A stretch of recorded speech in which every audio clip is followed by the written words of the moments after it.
Hello again, everyone. This is Professor Casey. Today we're discussing Chapter 9, adapted from David Emory Shi's America: A Narrative History. And this is the period of time immediately following the War of 1812 that is sometimes referred to as the Era of Good Feelings. Okay, this is a period of time where America is finally beginning to establish itself as an independent and prosperous nation for the first time. Okay, we've had to climb out of a massive hole of debt, right, immediately after the American Revolution. We've been stalled by the War of 1812, and now America is gradually beginning to prosper again. So after the War of 1812, again, we've gone into this phase now where we can achieve economic autonomy. Okay? In other words, we're not relying so much on trade with Great Britain or with France or with anybody else now. We have a lot more in-house American manufacturing. And the British have agreed finally to no longer interfere with our shipping lanes. Okay? That was part of the reason why we got involved in the War of 1812 in the first place, is because the British were seizing American ships, pressing sailors into service, and so forth. And the U.S. is now free to develop its own markets all over the world. Okay, we no longer have any restrictions or sanctions being placed on us by other countries. And we now have two different camps that are beginning to emerge in American politics. We have individuals called nationalists who are trying to promote the country's interests as a whole. Okay, they're not really concerned so much with regional needs in the country, right? They're trying to figure out what is going to do the best and the most for the most people. And on the other side of the aisle, we have the sectionalists. These are people who are concerned with regional needs in the country. Okay, they're saying that one certain area of the country deserves more attention than others, and we don't need to promote everybody with the same equal treatment here. And so when it comes to sectionalism, the different camps that emerge out of this specifically involve the Northeast, for one. Okay, people are saying that more shipping, manufacturing, and commerce is needed in the Northeast. And in the South, of course, we have slave-based agriculture. Okay, so they're entirely different economies, and so we have two competing interests here trying to gain the attention and the control of the U.S. government. And out west, we have an entirely new form of life, okay, where people are looking at land speculation, they're looking at transportation, mining projects, and those kinds of things. Okay, so everything in the West is doing something new. And now we still have James Madison in office, right, immediately after the War of 1812, and he has changed a lot of his viewpoints when it comes to the American military. He believes he needs to increase it in size. He agrees that we need to establish a new national bank system, and we have to create new tariffs to protect all this new American manufacturing that's going on. So the first order of business here happens in 1811, before the War of 1812 ever comes to an end. And that is when President Madison and the Republicans in charge of Congress allowed the charter for the first Bank of the United States to expire. Okay, remember, this caused a major issue for American shipping as it tried to bounce back once the Embargo Act of 1807 was put into place. Right, the country was having a lot of trouble stabilizing its economy. And so we started to get these banks that were local and state banks issuing local and state-specific money. So if you had money, again, that was from Pennsylvania and you went to Connecticut, your money was useless. Okay? In 1816, Congress decides to charter a second Bank of the United States instead. And this bank issues national currency. Okay? It's a little bit different from the dollar bills that we have today, but it's along the same lines. We have branches that open in every single state in the Union. And the bank itself is required to do a specific number of things here. It's supposed to handle the federal government's funds without any charge. Okay, so this is basically a private institution that is working on behalf of the U.S. government. It's supposed to agree to lend the government up to $5 million on demand and pay the government $1.5 million to use public funds tax-free when it comes to private banking. And the problem with this is primarily the concern of individuals living out west and even in parts of the South, because they believe that this bank ends up favoring Eastern commerce more than anything else. Okay, people out west in particular don't necessarily have any access to this because most of the West is not really been converted into states yet, right? It's still largely territories. And Daniel Webster becomes the major proponent of the Bank of the United States. He's a congressman from Massachusetts, and he also promotes a strong national government during this point in time, and he becomes more and more famous the closer we get to the Civil War. Now, in 1816, the government passes a tariff act to try to protect all this new manufacturing that's been going on in the Northeast, most of the stuff that we talked about in Chapter 8. And it amounts to a 20 to 25% tax on all imports coming from overseas. So it kind of encourages Americans to purchase goods that are manufactured in the United States instead of overseas because they'll have to pay a tax on it. And this ends up becoming a sectionalist concern over time because it ends up alienating the South, okay? And remember, the South, because it produces mostly agriculture and it doesn't produce much in-house, the South has been largely importing stuff from overseas. So it sounds like they're having to buy or spend more in order to buy things that come from overseas. And they're not necessarily willing to shop in the Northeast. And it ends up benefiting manufacturers more than it does consumers in the long run anyway, because if you're an American manufacturer and you're trying to sell this product at market, right, you're making more money than if someone is going to your competitors. The following year, John C. Calhoun, who is a congressman from South Carolina, manages to convince the House of Representatives to fund infrastructural improvements in the South and in the Midwest, right? So this changes the tune here, okay? We're not so much concerned about the Northeast anymore. Now we're starting to look at what the government can do for the South. And it involves the construction of roads and canals that run from east to west, like what we talked about in the last chapter. And the whole idea here is that hopefully the South will begin to benefit with more trade when it comes to the West in particular, because, again, there's gold in them, our hills, right? That's the whole concept during this point in time. And the West, of course, needs transportation as well. So if we can begin to build railroads, canals, and so forth from the South to the West, right, it can facilitate a more circular trade. And a national road gets constructed in the aftermath here. Okay, this is begun in 1811. It's finally finished in 1838, and it connects Maryland with Illinois. Okay, it doesn't sound like a very long road by today's standards, right? It covers about 4 or 5 states here, but at the time, this was a big project. And of course, we have the exact opposite reaction now from New England, right? They don't gain much from this, and they end up opposing it because they believe this is a sectionalist interest. And the Supreme Court finally ends up reasserting federal authority over states' rights at this, right? It says that, we're not necessarily playing favorites here, but we are willing to exert our authority to make sure everyone gets along. Next thing we'll talk about here is something called the American system. This is a post-war of 1812 economic initiative that's actually the brainchild of Henry Clay here. He's another congressman. The idea here is to create, number one, a national bank, which we've already talked about. This creates a national currency, manages to regulate an unstable state and local bank system. We're going to introduce more federal tariffs to protect New England's industry from foreign competition, and sponsor federally financed infrastructure.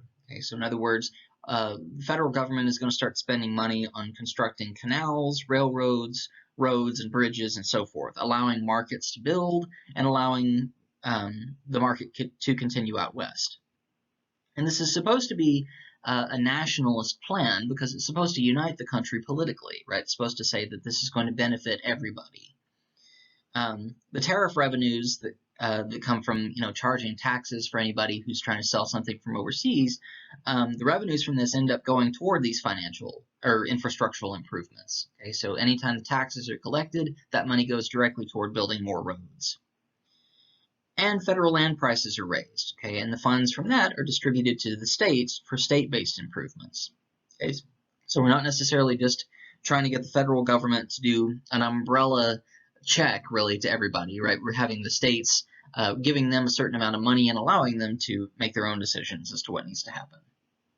And the national bank is what ties it all together, right? It keeps it working. We have a single form of currency to smooth things out, and it ends up eliminating competition between state and local banks. And there's plenty of criticisms that go along with this too, right? Not everyone is going to be happy with it.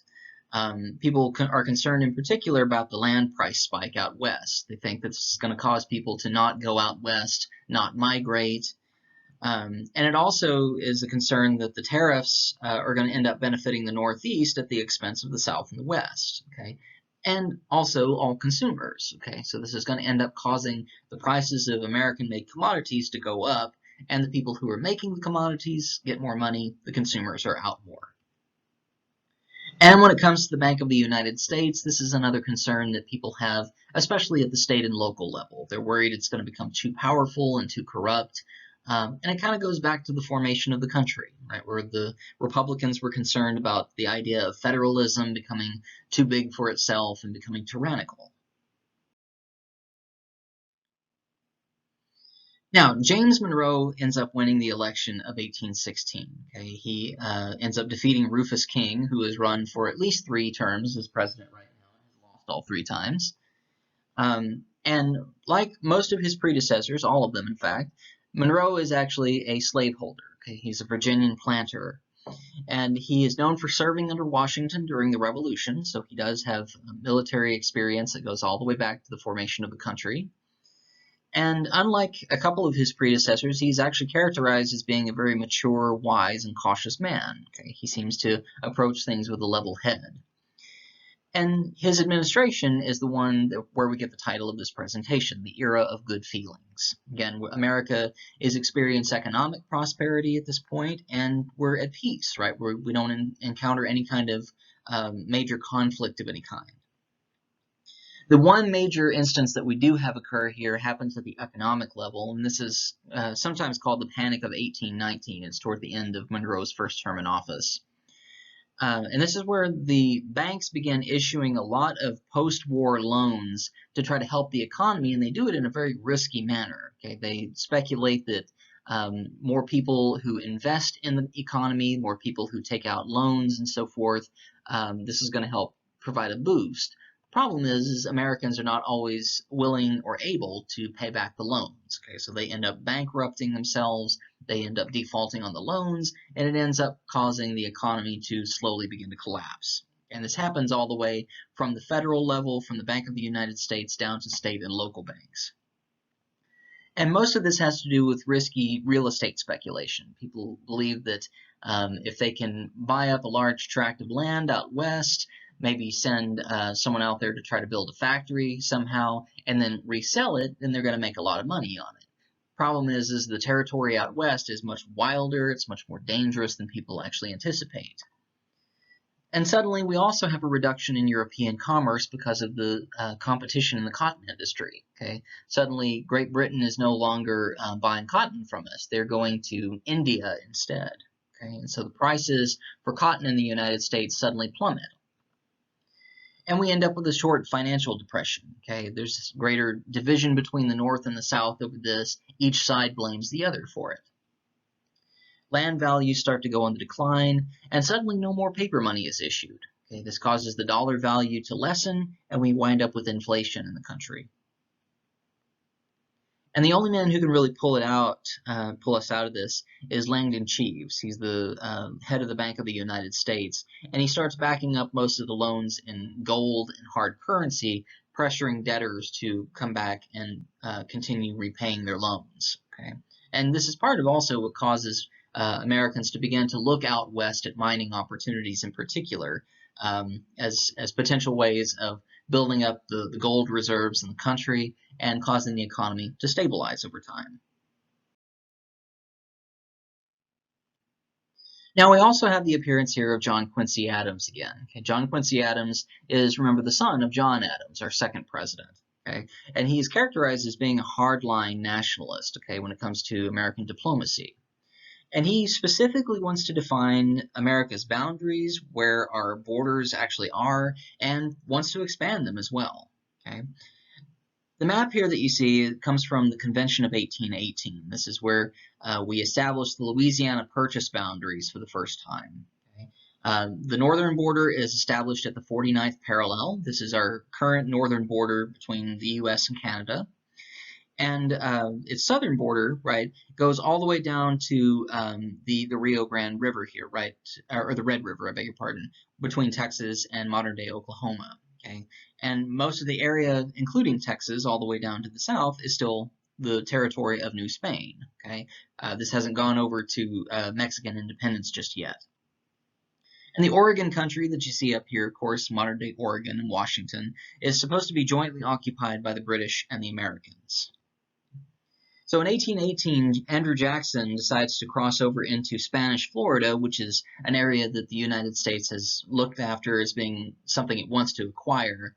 He takes 2,000 men with him to try to end attacks by the Seminole. Okay, the Seminole tribe ends up waging constant war against the United States, technically all the way until 1934. Okay, this is known as the First Seminole War. The following year, Adams ends up negotiating what's called the Transcontinental Treaty, and sometimes the Adams-Onis Treaty. Okay? And this allows the U.S. to finally purchase Florida for $5 million. Okay? We end up establishing it as a territory in 1821 and as an official U.S. state in 1845. Okay? So we now control all of the eastern seaboard down into the Gulf of Mexico. And this also clarifies the western boundary between New Spain and the Louisiana Territory, what we talked about a minute ago. The area into the Texas Panhandle and into parts of modern-day Oklahoma are still under debate at this point. Okay, it's someone where we are in conflict with New Spain over. And by 1820, Monroe is reelected completely unopposed. Okay, the Federalist Party ends up collapsing. Rufus King finally gives up. And the Republicans are briefly at the top of their game for the first time. Now, the next major concern is something that eventually does lead us into the American Civil War. And this has to do with the number of states in the Union that are either free states or slave states. Okay, by 1819, we have an equal number of each, okay, 11 free states and 11 slave states.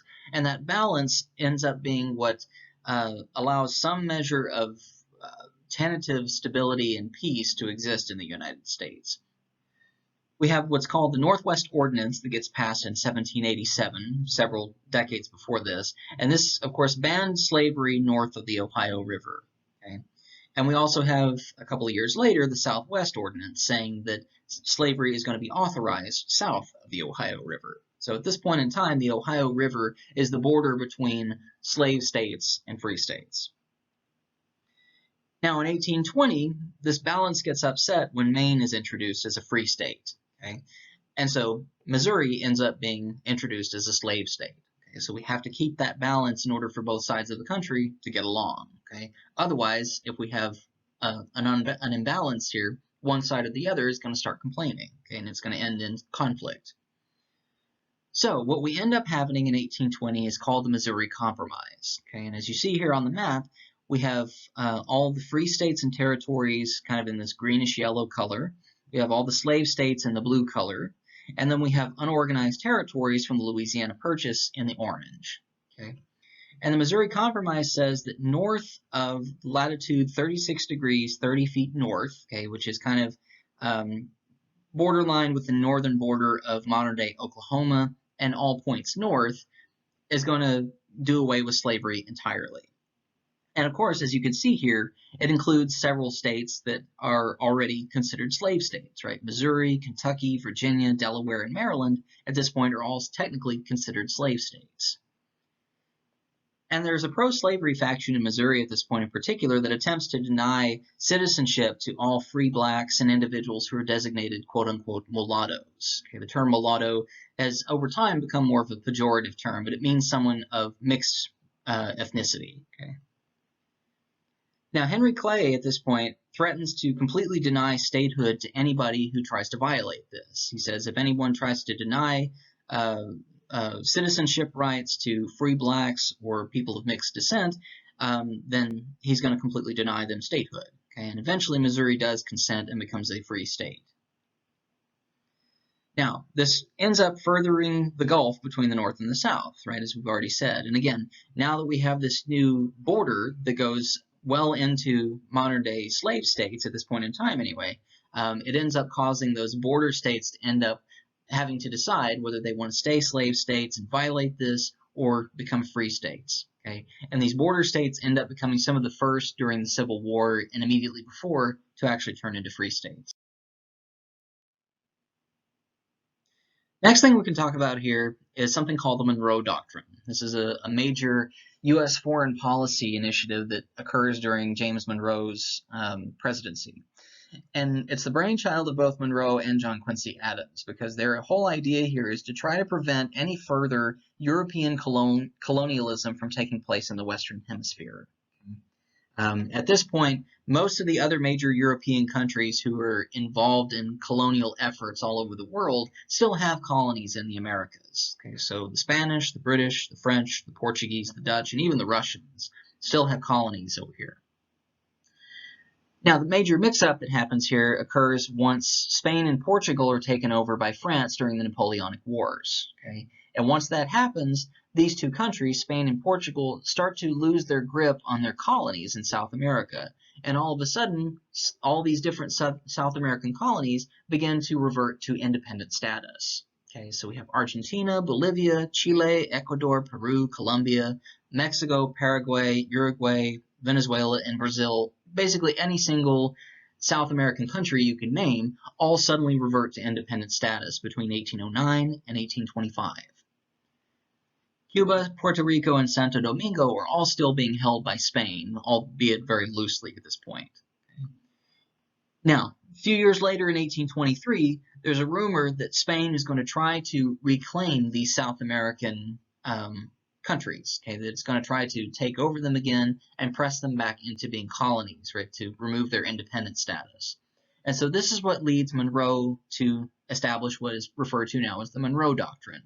Basically says that American continents are no longer going to be considered subjects of European colonialism, and that if any European country tries to intervene, the U.S. is going to consider it a threat, okay, and we're going to reserve our right to intervene. And it says that no existing colonies in the Americas are going to be tampered with. Okay, so if anybody still holds territory in the U.S. is not going to invade and try to overturn that, right? It's going to allow it to stay that way. But if any threat of invasion from Europe comes in, the U.S. is going to intervene. And it says that the U.S. is going to keep out of all internal European affairs. Okay, so we're not going to try to meddle with the decisions of Europe, but we are still going to defend the Western Hemisphere. Now, we can also discuss Andrew Jackson here, okay, because this is the point in time where he's already begun to make a name for himself in the War of 1812, and gradually, over time, he becomes a statesman and eventually does become president. Okay? And his early life is very difficult. He is orphaned at a very young age, and he's exposed to combat from childhood, really. He became a Revolutionary War soldier at the age of only 14. And he eventually, over time, becomes a lawyer, then a judge, a general, a plantation owner. And he's well known, unfortunately, for being a major advocate of slavery and is known for having several illicit relationships with multiple women. Okay, so he already has a very hectic image in the mind of the American people at this point in time, as well as in the present. And he's known for having a very violent temper, having a love for fighting. And of course, as we know, right, he's a very belligerent general during the War of 1812. Now, during Monroe's second term in office, there's several presidential candidates who are vying to become the next president. Okay, we already have Andrew Jackson as one of them. We have John C. Calhoun, who is the current Secretary of War. We have William H. Crawford, the Secretary of the Treasury, who's also devoted to a lot of heavier states' rights and strict constitutionalism, so he seems to kind of embody the original idea of republicanism here. We have John Quincy Adams, who's the Secretary of State. He wants to be more of a nationalist, though. He proposes a strong national government to fund more internal improvements, kind of carrying on what Monroe did. And we have Henry Clay, the Speaker of the House. And Henry Clay is also a nationalist, at least when it comes to the economy, right? Even though he is more of a Southerner here, and he's kind of a strange animal in that regard. And he also is, of course, the proponent of the American system, kind of his brainchild. Now, the election of 1824 is one that becomes one of the first that is extremely controversial, okay, because it's the first time in American history that we've had election results that are inconclusive. Okay? Now, Andrew Jackson manages to win the popular vote and the electoral college here. Okay, he wins the majority vote in both, to the amount of 99 votes in the electoral college. The problem here, though, is for a president to be elected during this point in time, they need at least 131 electoral college votes in order to win. Okay? And because there are so many people running for office and so many of them are popular, Andrew Jackson, even though he has the larger number of votes, still does not have enough votes to become president. Now, the people who are the runners-up are John Quincy Adams with 84 votes, Crawford with 41, and Henry Clay with 37. And so it comes down to the choice of the House of Representatives to figure out who among the top three is going to become the next president. Now, to throw a wrench in the cogs here, Crawford ends up suffering a stroke in the midst of all this. Okay? And so it comes down to the top two, John Quincy Adams and Andrew Jackson. And Henry Clay, who has stepped back as the Speaker of the House, becomes the deciding factor here. And he ends up endorsing John Quincy Adams because of his nationalist stance. Okay? Andrew Jackson at this point is still a sectionalist. And the idea here, Clay believes, is that if Jackson becomes president, he's going to cause the country to get embroiled in more and more bitter politics. And Andrew Jackson is absolutely furious at this. He immediately starts to undermine Adams' administration, starts throwing a lot of protests and hurling insults at people. And all of Crawford's supporters and Calhoun join Jackson. Okay, so we now have further division even in American politics.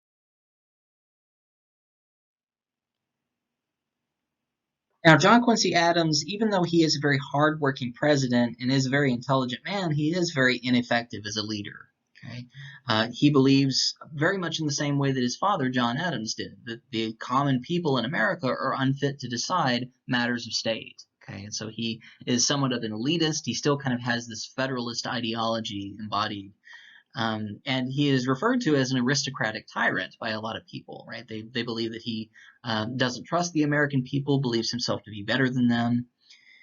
And to make matters worse, he also suffers from major depression, which keeps him very, very isolated from other people. He doesn't take criticism very well, and so it ends up putting a lot of stalls on any of his decision-making. Now, in 1825, he tries to present a large plan for federally funded infrastructural improvements to Congress. Okay? Among them, of course, are the standards, right? Roads, canals, harbors, and bridges. He also wants the construction of a national university in Washington, D.C. And he also is a proponent of funding scientific explorations. Now, on a quick side note here, John Quincy Adams believed in some very strange things when it came to science. He was actually a proponent of a strange pseudoscientific theory at the time called the hollow earth theory. And the whole idea here is that he believed that the earth itself was actually hollow, and that if you dug down deep enough, you would encounter ancient and lost civilizations living in the earth's core. Okay? This is very much in the spirit of Jules Verne's Journey to the Center of the Earth, right? But this is still several decades back from that. And in one particular briefing, he actually believes that we would be able to get in touch with quote-unquote mole people at some point if we dug down deep enough, and to try to establish some form of trade with these imaginary people. Okay. Now, he also believed in the construction of astronomical observatories. Okay, so he did have loftier scientific aspirations than just pseudoscience. He also wanted the construction of the Department of the Interior, which does eventually happen. This causes the government to look at managing federal lands. And unfortunately for Adams in particular, because of his negative reactions to taking criticism, Congress completely rejects all of his ideas.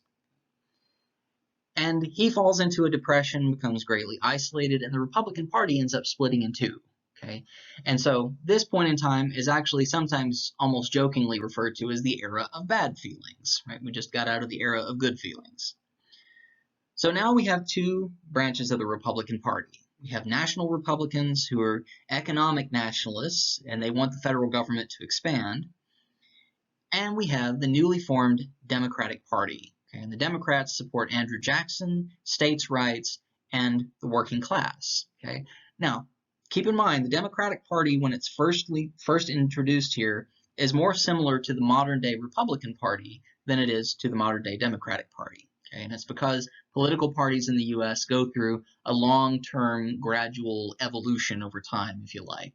And so it's really not until we get to the middle part of the 20th century that we see the two political parties begin to fully emerge the way that we know them today. Now, the Democratic Party is the first political party that has professional state organizers when it comes to campaigning. So they're the first to hold rallies. They have public barbecues where candidates will actually go and shake hands with people. They hold parades. They have long speech-making events. And the Democratic Party, and Andrew Jackson in particular, convinces voters to be loyal to the party rather than to the candidate, okay? And says that we're going to combat this quote-unquote privileged aristocracy, and this is going to be a political party for the quote-unquote common man, okay? Now, in 1828, the anti-Adams congressmen passed what is called the Tariff of Abominations. Okay. And this places new taxes on all imported raw materials produced in the U.S. So everything from wool to iron has got these new set of taxes placed on it. And this gains more support for Andrew Jackson and causes people to look down on John Quincy Adams as being more and more ineffective.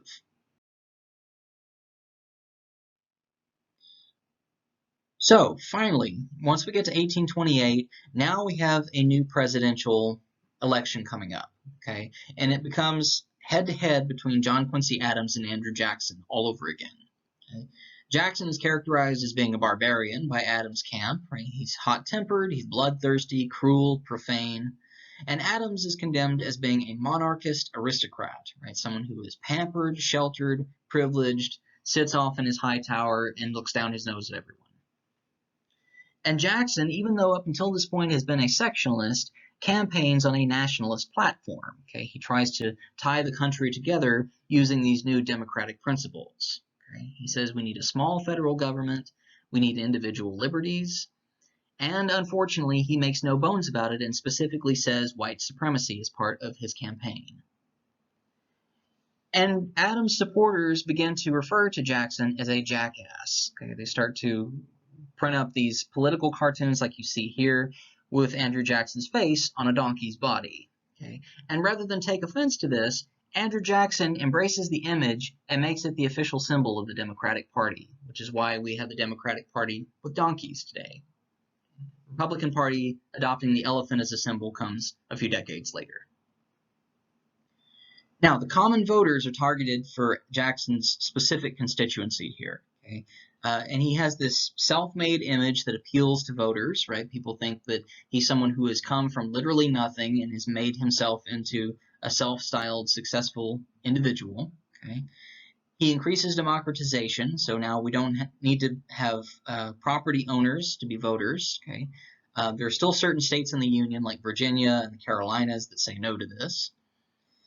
He allows free blacks to vote in northern states. Okay? And labor parties begin to embrace Jackson, right? They like the idea of free public education for children, 10-hour workdays. And Jackson is determined to silence all of his critics, right? He claims that he is going to take power from the elite and restore it to the common people. Okay? And at this point in time, he's trying to pitch this as being something of a revolutionary idea. Okay? We haven't had a full-fledged democracy up until this point, and that this is going to be a brand new era for America. Again, for better or for worse.